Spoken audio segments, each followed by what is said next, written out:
Assalamu alaikum ikra aldidagi aziz ko'rurmanlar. Dünya Uyghur Qurultayı To'g'ri televiziyasi tarafidan Xalqaro Uyg'ur sud kollegiyasi haqida ta'sis qilgan maxsus programmamizning tunji soniga xush keldingizlar. Men Farhod Yo'nqash, hammangizlarning o'sha vaqti xayrli bo'lsin. Aziz qarindoshlar, sizlarga ma'lum bo'lganidek, Dünya Uyghur Qurultayining tashabbusi bilan o'tgan yil 9-oyda London Xalqaro Uyg'ur sud kollegiyasi qurib chiqilgan va xalqaro tanilgan dağlıq qanunshunos, advokat ve xalqaro jinoiy ishlar sud mahkamasining sobiq sudchisi Jeffrey Nice efendim bu sud kollegiyasininki bosh sudchiligini mamnuniyat bilan üstüge olgan ve mana shu sud qurilib yarim yildan ko'proq vaqtdan buyon Jeffrey Nice efendim boshchiligidagi 9 kishilik bağlash heyeti o'zining tədqiqatları, izlenişleri orqali bu tunji sudini 6 ayning 4 gündən 7 günügacha Londonda geçishni qaror qildi, aziz qarindoshlar. Bu munosabat bilan biz maxsus mushu Londonda chaqirilgan Xalqaro Uyg'ur sud kollegiyasining tunji sudi haqida sizlarni atrofli ma'lumotga ega qilish uchun bu maxsus programmani ta'sis qildik va bugungi maxsus programmamizga Xalqaro Uyg'ur sud kollegiyasining tashabbuskori va baş arzdori Dünya Uyghur Qurultayı'nınki reisi hem ola tunuşlu hürmetli Dolqun İsa efendimni teklif kıldık. Hürmetli Dolqun İsa efendim, Allah'ı vaktinizi çıkarıp söhbetimiz katış belgelikiniz için size Allah'ı rahmet eyledim. Hoş geldiniz. Rahmet, hoş buldum. Hoş, Dolqun İsa efendim, bu sot içiliş aldırtırdı, milletimizi hayırlı olsun, azaddan başla. Dolqun İsa efendim, bu köp kişilerin kalıcı şu sual.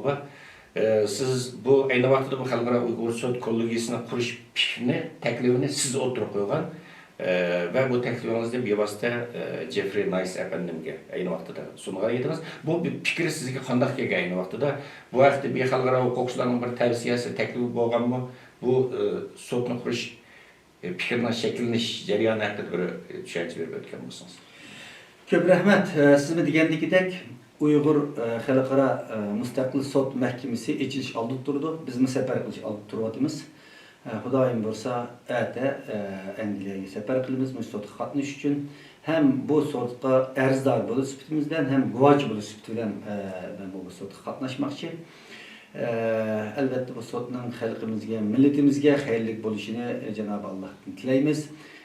Bugun Angliyada bu karantin sababidan bir qancha 5 gündən 10 güngacha sud başlanışdan burun şu yerda sayohat cheklanmasiga to'g'ri kelyotdi. Shuni muddatdan burun berib sudga ulgurish uchun yo'lga chiqishga, bir hay'at sifatida yo'lga chiqishga tayyorlik qilyapmiz.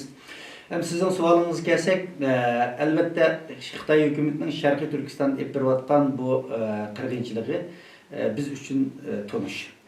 49-yil Xitoy kommunistik hokimiyatining ishg'oliga ma'ruz qolgandan boshlab Sharqiy Turkiston xalqi, jumladan Uyg'ur xalqi Xitoy hukumatining bu yerdagi irqiy qirg'inchilik, irqiy kamsitish jinoyatlarini uzluksiz davom qilib kelgan bir haqiqat. Ammo Xi Jinping taxtga chiqqan 2014-yildan boshlab bu üstü yepiq şekilde epirayotgan bu qirg'inchilik va yoki assimilyatsiya siyosati uch oshkora bir şekilde resmi irqiy qirg'inchilik seviyesiga yuksalib shiddatli ifade. Bunu biz Dünya Uyghur Qurultayı bulup, başka teşkilatlar bulup, chet ellerdeki dava adamlarımız, faaliyetçilerimiz bulup, o'xshamagan xalqaro munbarlarda, matbuotlarda, so'rovlarda buni keltirishtirishdik. Ama bu 2018-yili 8-oygacha bo'lgan aralig'imizda yetarli xalqaro bir reaksiyon va yoki tepki ko'rsatmadi. Biz bunun hatta 2016-yılın ahiri, 2017-yılın başlarıgacha Xitoy hukumatining bu jazo lageri meselesidan chet eldagilarning biz tashkilot bo'lib, va yoki bo'lmasa chet eldagi faoliyatchilarning bu meselesidan qo'limizda to'liq bir uchur bo'lmadi. Chunki Xitoy bu jazo lagerini qurib bir kunla hammasini so'ragandi. Asla qadam bosqichlarni ifade buning niyatining naqadar qabiy ekanligini biz faoliyatchilar bo'lish sifatimizdan, Dünya Qurultayı'ndan his qildik. Chunki 2015-yilning oxirida Xitoy terrorizmga qarshi turish qonuni ma'qulladi. 2016-yil 1-oyning 1-yildan boshlab yo'l qo'ydi. Buning Gelecekte Uygurlar için bu şunda katlı bir bastırışını yüzünün kanunlu tertipleri boyunca bir kanunlaştırılış orunluğu. Yani uzun yıllardan epirvattan bu cinayetini bir kanun ramikisi içinde perdazlaş orunluğu biz his kıldık. Onun için Tibetlikler bilen bazı üzümüz bunu birkaç halkaralık konferans şekilde dünyanın dikkatini tanıştırıştık. Birleşken Devletler Teşkilatı'na takdim kıldık. Bu vakti halkara insan haklarını küstüş teşkilatı Human Rights Watch bularda rapor ilan kıldı. Ama yeterli derecede çünkü Xitay'ın maksatları tuluq aşkar bomba için bu mesele biz oylagan bir seviyeye ulaşmadı. Bu bizim ait endişe saldı. Eğer bu işine devam kısa dünyadan bunun bir karşılık kelmese demek bizim vaziyetimiz hakikaten xatarlikti. Şunun bunu başka tutuq Amerika'daki, Avrupa'nın başka devletlerindeki dostlarımız bilen, Dünya Kurultayı'nın rehberleri bilen bu meselede cık müzakirle yapmadık, kanda kılalayımız. Bunu xalqaraga, yani Xitay hükümeti resmi bir erki kırgınçılık, milli kırgınçılık siyasi yürgüzü oturdu ama bunu bir xalqara seviyede dikkat çekildiğin bir nokta kanda ulaştıralayımız. Diyen mesele cık başka turuldu. En ahırda mesela Rohingyalar'ınkini 2017 yılın ahırı 2018 yılda bu Rohingya Müslümanlara karşı yapılan Myanmar hükümetinin kırgınçılığını bir insaniyet karşı cinayet şekilde kabul kılındı. Bularla görüştük. Bular muşit dereceli kanda abadi. Bunun tertipleri kanda. Her şekilde biz halkara advokatlar bilen, soççular bilen, kanuncular bilen, insan hakları faaliyetçileri bilen, bizge okşaş takdirge mutlular buluvatkan başka milletlerin temsilcileriyle görüştük. Görüşüp en ahırda bunun bazı kadem basışlarını ügendik. Bunu Xitay'ın halkara sotqı berişinin yollarından muşның nayt mühim boğallık kanaate geldik. Hem de onun için mi köp tiriştik? Çünkü Xitay halkara Jinoiy ishlar sot mahkamasiga a'zo bo'lmaganligi uchun iyada sotlash imkoniyati yo'q ekan. Andan keyin xalqaro adolat divani bor. Bu yerda mumkin ama Xitoy bunun adolat divanida Xitoyni so'roq tortish, uni jazolash uchun Birleşken Devletler Teşkilatı Xavfsizlik Kengeyişi'nin kararı lazım. Xitay onun daimi 5 azasının biri boğaşka bunun devamlı veto qilish huquqi var. Bu bir reallik bir fikir emasken en ahırda oylash orqali bunu fakat xalqarалық tarafsiz bir xalq mahkamasi qurish orqali Xitoyning bu jinoyatini xalqaraga tasdiqlatish, qabul qilg'izish va bu orqali davlatlarni harakat o'tkazishning yo'li haqida so'zlashishlar natijasida mushu natijaga bordik. Buning bilan 2017-2018 yıllarda merkezi Roma'da bo'lgan. Aldı bilen biz ular bilan aloqa qildik. Daimi xalq sot mahkamasi. Ular bilan kurashdik. Men bir qancha qidim Romaga bordim, Milanga bordik. Keyin ularning odamlari bilan Dünya Kurultayı'nın boshqa Amerikadagi rahbarlari bilan birlikda biz New Yorkda uchrashdik. Bunun qadam bosqichlarini so'zlashdik. Nurg'ulg'an materiallarni ta'minladik bu jarayonda. Undan keyin biz Angliyadagi ishxonamizni qo'ygandan keyin bu o'z vaqtidagi Yugoslaviyaning diktatori Milosevic'ni sotlagan Jeffrey Nice efendi bilan aloqa o'tdik. O kişiga biz bu arzularimizni ifade qildik. Nurg'un materiallarni taqdim qildik hamda. Taqdim qilib, amaqida bu kishi uni tekshirib qilgandan keyin bizning vaziyatning jiddiyligi haqida o'zini qanoati hosil qildi ve bizni rasmiy shaklda bir iltimos sunsa buni o'ylash baqalganini bildirgandan keyin 2020 yılı 6. ayda Dünya Kurultayı nomidan rasmiy shaklda bir o'zimizning iltimosimizni buni odamga sundik.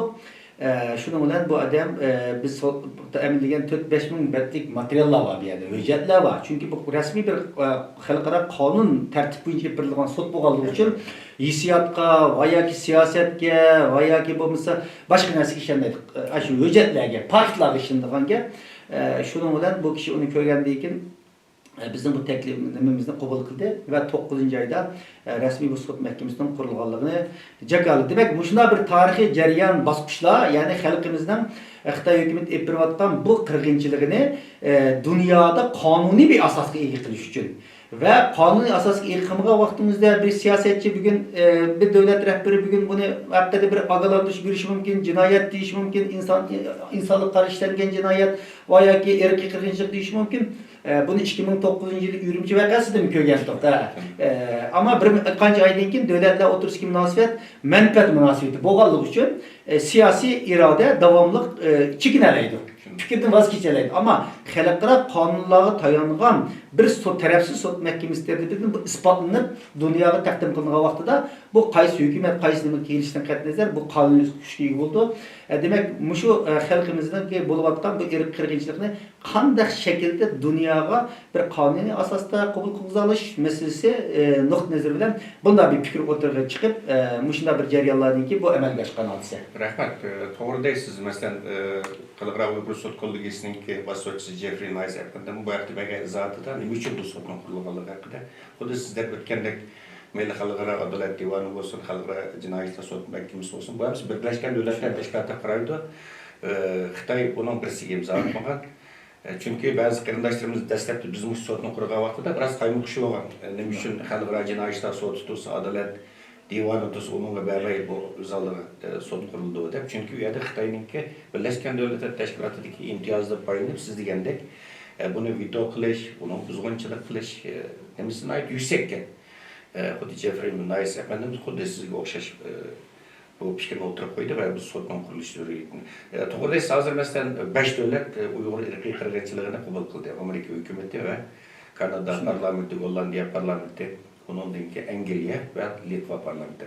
Ammo endi ba'zi davlatlar masalan buni irqiy qirg'inchilik masalasini buni qonun o'rnida sudlar hukm chiqarish kerak deganni ilgari surib, uni bahona qilib turayotgan davlatlar bor. Buning uchunmi bu xalqaro Uyg'ur sud kollegiyasininki hatta gibimizning müşerikege vaqtida masalan to'g'ri Angliya bosh ministri Boris Johnsonmi muxbirlar so'ragan vaqtimizda bu Xitoyning Uyg'urlarga qilayotgan irqiy qirg'inchilik masalasi ko'zqarashini so'raganda buning qonuniy bir masala bo'lganligini, agar bir sud mahkamasi tarafidan shunda deb uningga qaror berilsa, uningdagi hukumatning uni harakatga o'tadiganligini dedi. Demak, bu sud mahkamasi bir qarorga borgandan keyin 6-oyning 4'ida bu Xitoy davlatini mi chaqirdi bu sudga? Xitoy davlatini mi chaqirdi? Xalqaro yalnız Uyg'urlar emas buning guvohlik berdilar. Hozir endi Uyg'urlar keldi, kampida yotganlarning bir qismlari kelalaydi onunga, bir qismlarining pasport, mavi karantin sebebidan kelanmay nimadan, tordan bermoqchi. Endi şu bu karar bir çıkan vaqt 6-oyning bir qatimda sotildi, 9-oyda yana bir qatim sotildi, 12-oylargacha bu karar chiqishini kutyapmiz. Demak, shunda bir karar chiqsa, garchi bu sudning qaror chiqqandan keyin Xitoyning Xi Jinpingni va ya Qin Changuni akilib bir yer jazolab turmush surash imkoniyatimiz bo'lmaydi albatta. Bo'lmaydi. Unday askar yo'q bu sudning. Hatto bu sudning emas, xalqaro jinoiy ishlar sud mahkamasining unda demizcha. Bu davlat hamkorlashmasa uni akaga bo'lmaydi. Midosovichnimi Yugoslaviya og'irlagandan keyin yüzü topshirib bergandan keyin hamkorlashgandan keyin bo'ldi. Ammo buning elingan qarorlari kelajakda chunki Xitoy kommunistik hokimiyati chirgan bir hokimiyat. Örlep ketayotgan bir hakimiyet. Boğa vaqtning o'zida kelajakda Xitoyninki aşı amaldorlarni mushunda bir qonun asoslarga tortib, tayinib turib, asoslanib turib, xalqaro sudga tortish imkoniyatimiz bor. Shunga ba'zi davlatlarmi mushunda sudlarning hukmidan keyin, andan keyin biz qonuniy bir hukm yo'q qo'limizda degan yüzündeki üçün bana tepkilatkan bana mı tükeydiğen gel. Tükeydiğen gel çünkü demokratik memleketlerde köprek halkının besmine ait iki razı hükümetlerge. Halkının, halkara teşkilatlarının bu meseleki tutmasını insaniyet çünkü 75 yılın aldı bunda bir erkek kırgıcılığı bir kadın 5 yıl ötküzgen bunda bir nemege yanı sükut turuşunun doğru bulmaydıqalıqını ait egir bir halkara besim var şunun bazı devletler bunu aşıda neslige tayandırış arqılıq öz bana tepatılır. Ama bu sudning ahmiyeti aşı yerden mühim. Kanun dalil buldu, asas buldu, kokmaydı, hareket ötüşüge sebep olamaydıgan gap. Angliya baş ministri şunda dedi. Demek yani başka devletlerinin o muşnaga qaravatqan avallar var. To'g'ri deysiz. Rahmat. Masalan, bu ba'zi tashkilotlarimiz bu Xitoy amaldorlarining shu irqiy qirg'inchilik sababi bilan xalqaro jinoiy ishlar sud mahkamasiga berdi, ammo rad qildi endi. Xuddi siz deb o'tgandek Xitoy bu jinoiy ishlar sudiga a'zo emas, imzo qo'ymagan. U bu deganda bani qilib turib biroz tashviqot unimiga erishgan bo'ldi. Albatta Alloh razı olsun qarindoshlarimizdimi biroz tashviqot unimiga erishgan bo'ldik, ammo bir natijaga erişemedik afsuski. Yana çögüne Halkara Uyghur Sot Kollegiyasiga ketyapmiz hozir. To'g'ri, shuni siz degandagidek bizmi o basqichlarni so'zlashdik. Ben beshin deb o'tdim. Xalqaro advokatlar bilan sotlar buning imkoniyatlarida jiq harakat qildik. Ammo ba'zi narsalar bizning irodamizga, bizning hissiyotimizga boqmaydigan gap. Ammo qanday bo'lmasin, mayli qo'lda nima kelsa, har qadamni besish kerak. Shuningga sinab beqish kerak hamma uchun, sinab beqish kerak. Shuning boshqa qarindoshlarimizdan, boshqa tashkilot organlarimizdan jinoiy ishlar sud mahkamasiga biz shikoyat qildi. Ammo hech bo'lmasa xalqaroda bu bir ovoz chiqarishga turtki bo'ldi. Buningki zin olmadi. Zin olmadi. Davoyimizning bilinishi uchun xalqaro bir kun tartibga tushdi, foydasi bo'ldi. Ya'ni biz çünkü ma yolu bilan mansam manda neticelik iyi bulup manda qilib vatan qutul deydigan bir teoriya yo'q qo'limizda. Har nimani sinab berish kerak, sinab berish kerak. Jim turishdan harakat qilgan yaxshi, quruq gap qilishdan amiri faoliyat qilgan yaxshi. Shuning uchun bu masalaga kelgan vaqtimizda Uyg'ur soti, uning bir muhimisi yana boshqa yo'llarni iznib beqish. Hozir masalan ba'zi devletlerinin kanunları boyunca Xitoy amaldorlarining insoniyatga qarshi ishlatilayotgan jinoyat haqida şu devletlerin fuqarolarining şu devletlerin milliy sotlarga, devlet sotlarga arz qilish imkoniyatlari bor. Bu vaqtda izlanatimiz. Yani bu mu yana bir Uyg'ur soti bilan parallel oldu, onu mu qilishimiz kerak? Rahmat. Mesela Doktor Efendi bu o'tgan yili bu Uyg'ur sud kollegiyasi rasmiy qurilgandan keyin Dunyo Uyg'ur qulti butun chet eldagi Uyg'ur tashkilotlari orasida, Uyg'ur jamoatlari orasida bu sud kollegiyasini moddiy ma'naviy jihatdan qo'llash safarbarlik qilib bo'lgandi.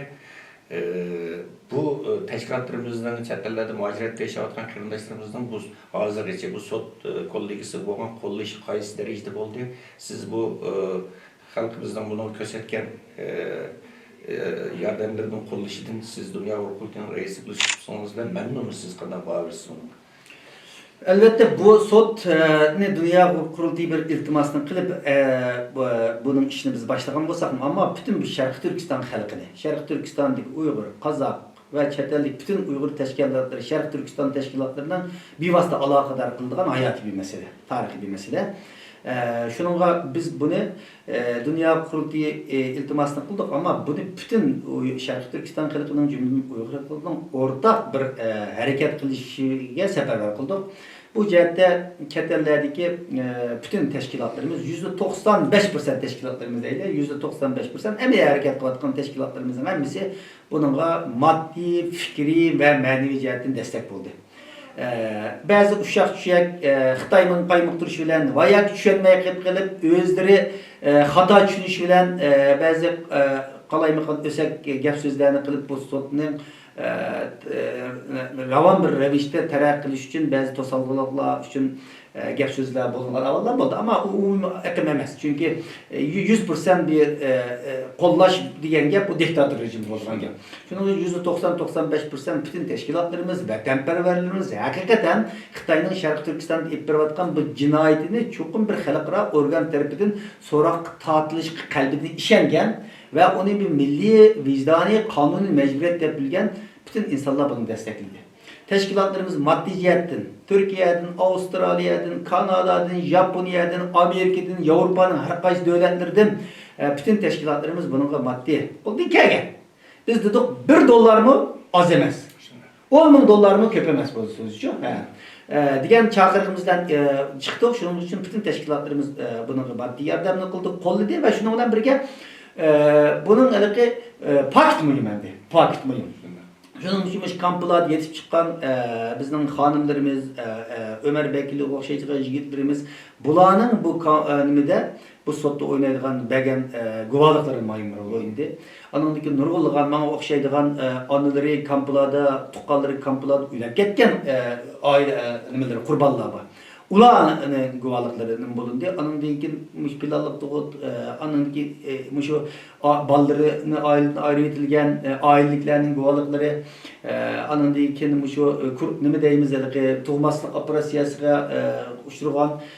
Yani muşun okşaydıgan net yüzlüğün delillerin hem istiqlan muşunga bütün çeteldeki teşkilatlarımız ve vatanperverlerimiz naytik güçlük avaz koştu. 15.000 betten yakın materyal ve net 100 hatta net 1000 tane video bilen o sotunu temin edildi. Bu muğam bolsa o maddi paketler yani bizim meseleni bizim gülüşümüz ayrı.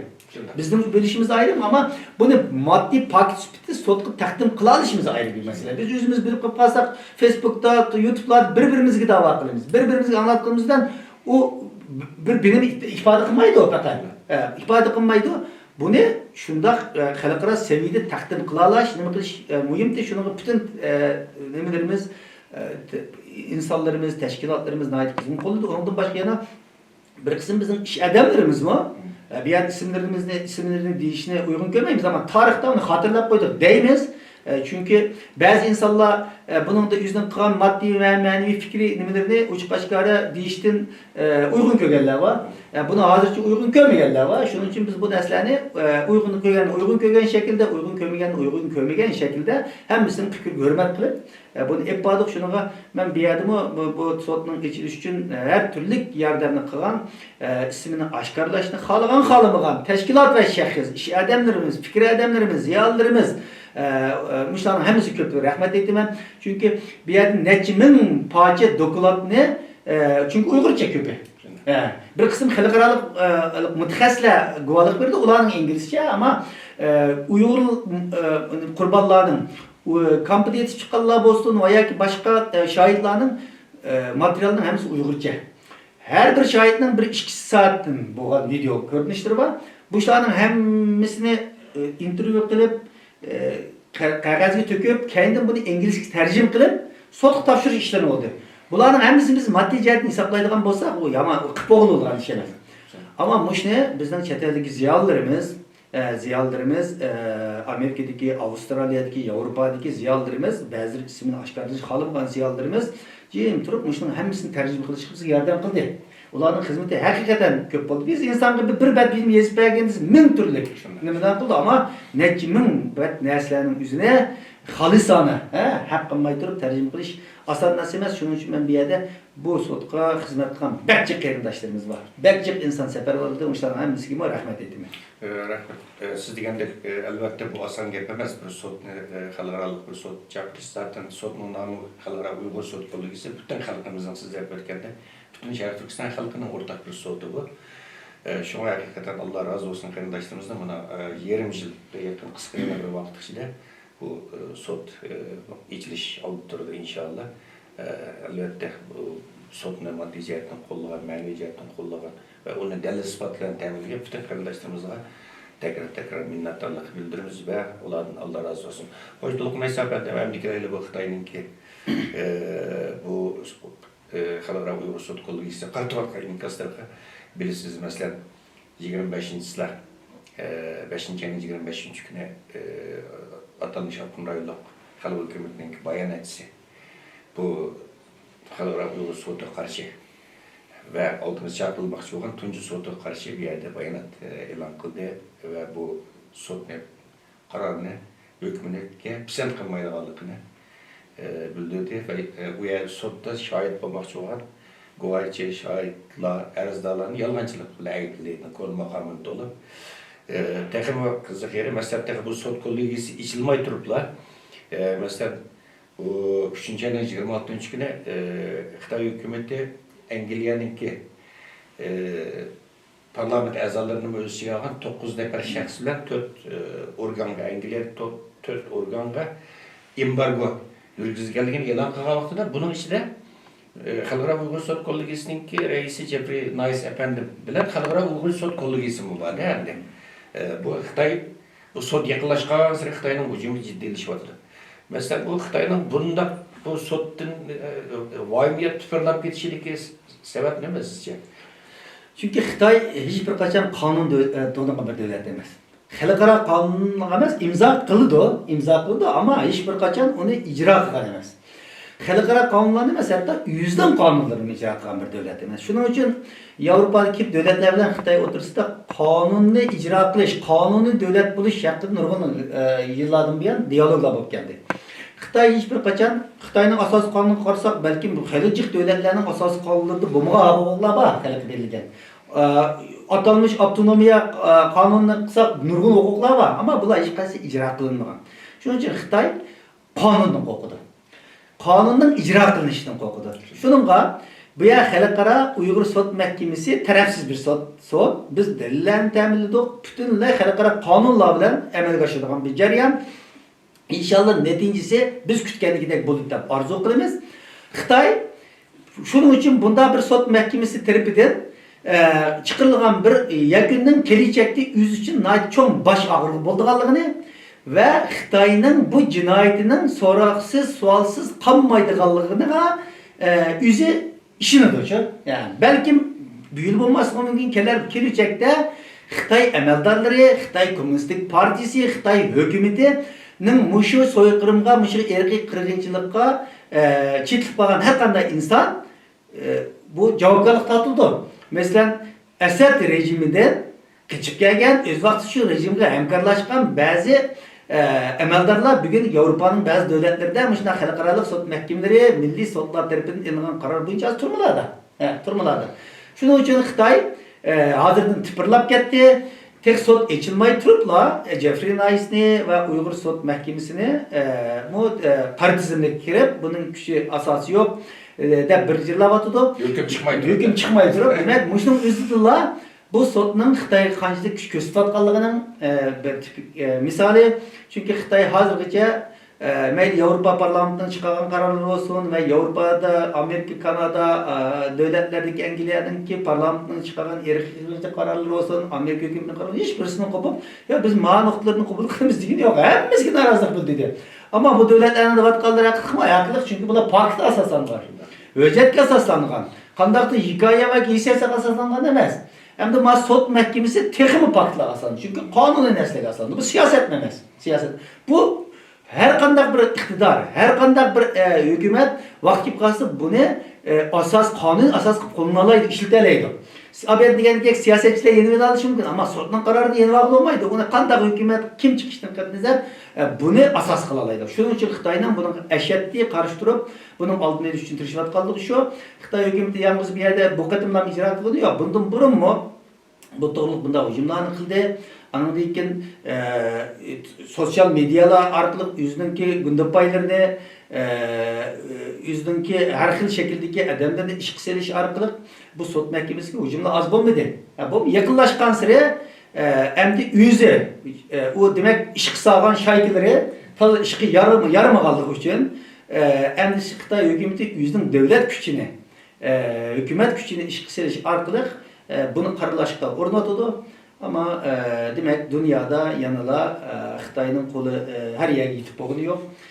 Xitay hazırlıkçı xalqaro kanun sayesinde nurg'unlagan zarbelerni uçurdu. Demiş parlamentlarning qilmishida mesela Interpol degan xalqaro bir qonun organa 21 yıl sonra tutuldu. Nurg'un davlatlar tutulib qoldi ama vazgeçmedi. Neticede ama ahırda Xitay mağlup bo'ldi. Bundan mag'lubiyatlarimiz 2018-2020 nurg'un ko'rdik endi. Rahmat, doktor Esafan. Mesela Xalqaro Uyg'ur sot kollegiyasininki bosh sotchisi Jeffrey Nice efendimga Xitoyninki embargosi qarta qilgan so'zini dedi. Biz bundan irodamiz sababini qilmaydi, balki irodamiz yana kuchaydi deb. Biz hukumga chiqamidik. Bunun Xitoyning kelib buni o'zini aqlishini gipoziya deyishni umid qilamiz dedi. Ve bilişimizce Xalqaro Uyg'ur sot kollegiyasi Xitoyninki Londondagi bosh elchixonasining taklifnomasi o'tibdi. Kelib kelmaydiganligi hozirgacha aniq emas. Endi bu Xitoyninki bu sot kollegiyasiga qaratgan qaralash haqida e'lon qilgan axborotida shu Dunyo Uyg'ur guruhi bu SEPO'zdan bir bo'lginchi tashkilot, terroristlarga aloqasi bor tashkilot, vatanimizni pajlash qilinayotgan tashkilot, mush tashkilot qurib chiqqan deb o'zining bu haqda e'lon qilgan axborotlarda shu gapni davoladi, shu gapni ta'kidlab keladi. Buningdagi yana kuchayishi mumkin albatta Xitoyniki bu hujumlar sot davom qiladi. Birini eskartib qo'yay, shu Xitoy deganligidek hatto bizning ba'zi insonlarning kallasida xuddi bu Uyg'ur sot mahkemesini dunyo xuddi qurgan. Buni bizning nurg'un insonlar tushunmagachga qonun tartibini o'ylaydi ekan. Biz arz berdik. Xuddi xalqaro bir sot mahkemesi va yoki bir davlatninki nimasiga bir insan mayli her konuda uşak nersi üçün mü özünün hakkını qo'llab mahkemaga arz berdi.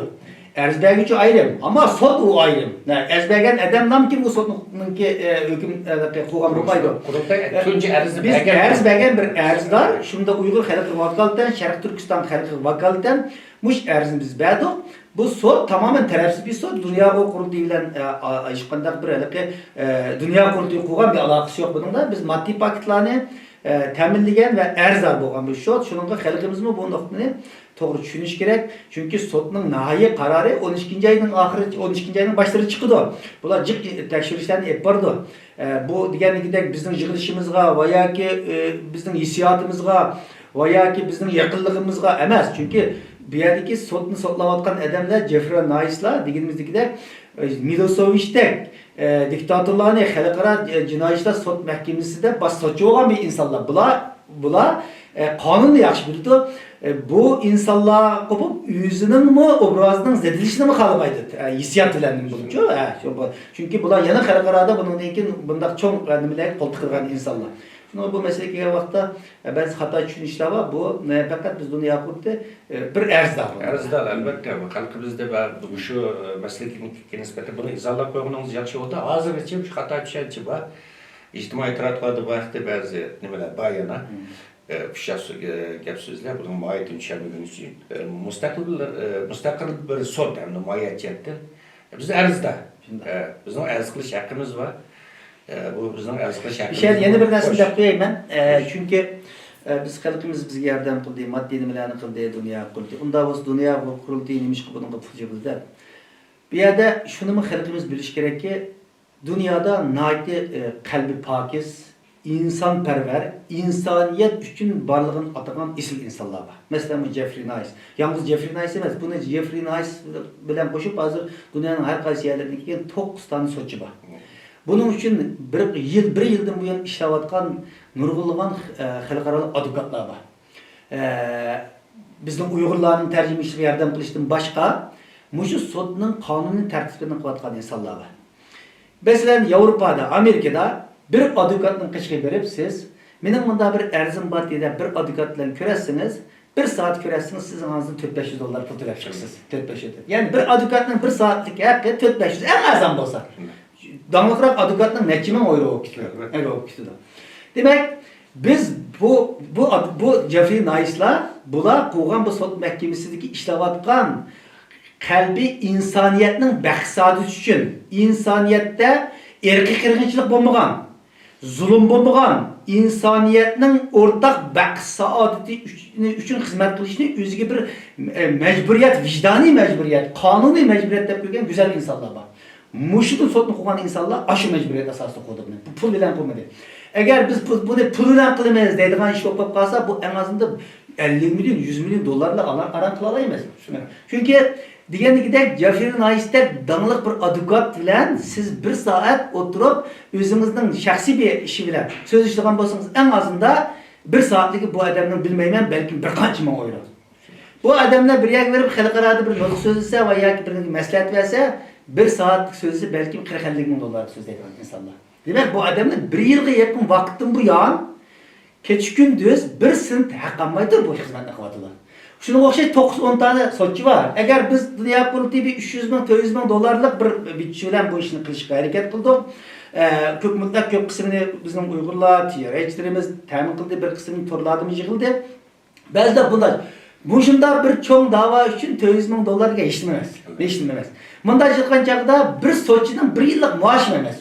Bazı 8-9 tane sotçu işlevatıdı onunla. Nurgun advokatla işlevatıdı. Biz bu pullarını ne yıkıldı? Bunu mu da koyuşumuz gerek bir yerden? Çünkü mesela bizim bir kısım kampılar deyip çıkan qarindaşlarımız seferge çıkıvatıdı. Hazır o karantinimiz bu başka bir haftadan 10 gün geçe uyarı verip sot katlı için turuş gerekken. Otellerde. 8 günlük otelin pulu, aeroplan pulu, vize eliş gerek. Bir şahitinin Angliyaga berip sot katlışı en azından 2000 euro yoki 3000 euro mal bulatı lazım. Bir adamlık. Böyle bir. Xalqaro nimeler var, mutaxassislar. Bular hamda biz hem sotda ichib biram, kecha kunduz xizmat qilam, hem bizningki keladigan shohidlarimizningki yo'l kirasini, hotellarini, tayyorlagan tomoqlarini, tarjimonlarning puli bor, sotni ochadigan yig'in zallari bor. Bularning hammasini sizga ko'tarib beradigan baytchi. Bu pul shuning ishini topdi. Hozir chet eldan bu qadam 40 dan ortiq mutaxassisningki guvaçlarınki bulup toplam 40'dan artıq adamınki guvalığa alındı. Bularınki en azından yarımga yakın yani bir kısımları London keldi, bir kısmını Masarap'tan kelenmeydi. Demek ki bir adamın en azından 2000-3000 euro mal oldu. Eğer 40 adam kelse hesaplap bakın, 2000 eurodan bu qancha bo'lgan. Ondan başka tercümanlar var. Profesyonel tercümanlar nima qilinish kerak? Bir kısımları xalisan bo'lsin. 9 nafar so'chisi nima olmagan bilan u nurg'un sekretarlık var. Onun sekretarlığı var. Albatta. Akıflaştırdıgan material. Zaten şunu qiladi, onun köpünü mü xalisanı qiladi. Eğer onu mu pul qilsa bu 200 milyon yani dinimizde 200 milyon dolar belki o adamın bir qancha aylık yarım aylık maaşı bo'ladi ya bo'lmaydi. Şunun için bir yerde aşı sotluçuların hemisi insaniyetki bo'lgan bir hizmet qilish nuqtai nazaridan qonuniy vijdon majburiyatimizni qo'ydi. Ama bununla bizning insonlarimizda mushu nuqtai nazaridan tushunmay, har xil buni xato tushungan va yoki biroz qalaymagan fikr ixtiloflar qilib mush sotga ko'langa tushirish urinayotgan Xitoy bu zaten qildi.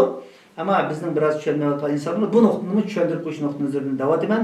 Chunki bu 6. ayda bu 9. ayda yana 2 qatim bo'ldi. Aşu yerda 40'dan 50gacha nimaning şahitlarning ki guvohchilarning nimasini anglaydi, guvohligini anglaydi.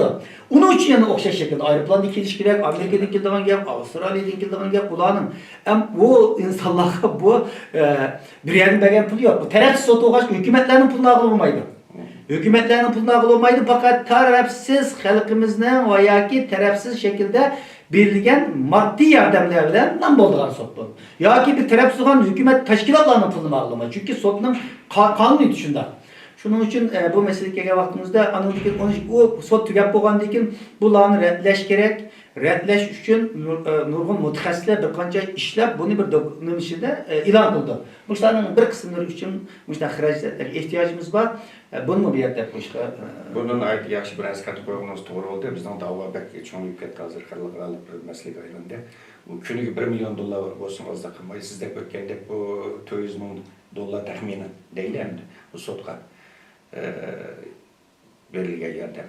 Bu sizda o'tgandek bir sotchining unda xalqaro sunilgan davlat advokatlarning u hozir 6 oyning yerimizini ko'proq vaqtda ishlayotdi. Uning ne oldu 6. ayın hazır için? Mesela bir sotchining maashi yetmasligi mumkin. Yani insanlık ölmedi deymiz siz degandek.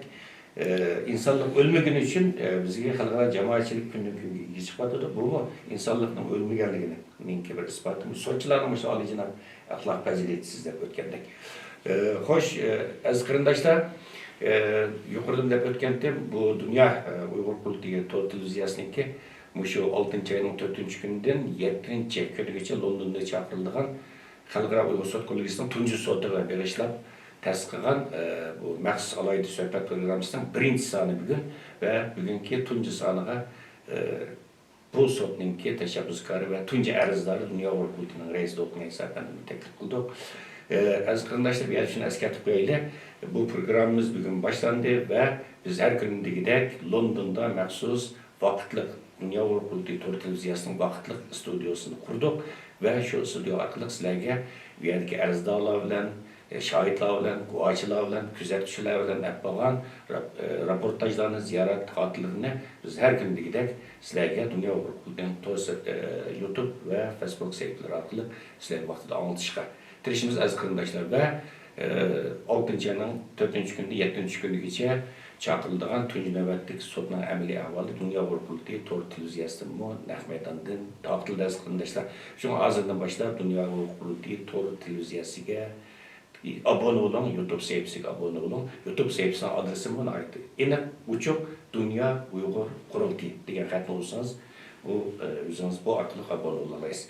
Hurmatli to'lqinlar, efendim, oxirida bir izoh qilib qo'ydingiz bormi? Qo'shimcha qilgan so'zim. Rahmat, tunji bir programmani bugun boshlaganligimiz uchun deganingizdek yo'lga chiqamiz. Endi bu yerda mening xalqimga deydirimiz bu bizga bu sot davom qiladi. Bunga bu butun millatning taqdiriga munosabatli bir cho'ng sot. Şuna bütün qarindoshlarimiz siz deganligidek bunga anlasın. Fikirleri bo'lsa 9-oydagi sot uchun tayyorlik qilib sot mahkamasiga iltimos qilsa bo'ladi. Guvohchi bo'lganlar, hozircha guvohchi beramaganlar, ammo bütün guvohchilarning hammasi yerga anglab bilish imkoniyati yo'q. Chunki hozir 100 odam guvohchi bor, ularning bir qismlari ne sot tallardı. Onu bizden bazılar oylap kaldı ki dünya onu yana hata düşüyordu. Bunu tamamen sot mahkemesi yüzü karar kılıp kimlerini guvacılık çakagan, kimlerini çakamagan yüzü guvalık belgelerdi. Ular şuların işi. Biz bunun hiç kol tıkanmayız, onun arlaşamayız. Ama bu uçurluğa belgen təlimlendirilgen məlumatlar muş sotunun karar elinişinde mühim rol oynaydı. O yer çakırılganlarının rol oynap gelip belgen kalan bayanatlarının bu sot mahkemesinde rol oynamayı da oylap kalmışsın. Bula bu sotunun karar çıktığını için pevkuladı mühim. Şununla hazırlıcı içkilinip kapagan guvalık biremegenler 9. aydaki sot üçün hazırdan başlap yana uzun guvalıklarını bäs buldu. Bir kısımlarını yaşayıp teklif kıldı ama bir kısımlarının guvalıklarını sot işiltidi. Yana an ahir deydiğim bu sot bizden Dünya Kultinin TV'si bilen taklitçi bilen birge BBC Association Press okşaydıgan ve Erkin Asya Radyosu'nun meydandan taktıldı. Bütün dünyada belki net 100 bin adam görüşü mümkün, hatta milyon insanlar görüşü mümkün. Şunun bu fevkalade mühim bir ceryan bizim davayımız için. Şunun xeyirdaşlarımız ne? Bu sot mahkemesi boluvatqa vaqtida görüşki teklif qilamiz. Bu meselege yanıl davamlıq özünün maddi manevi yardımlarını ayırmaslıqni.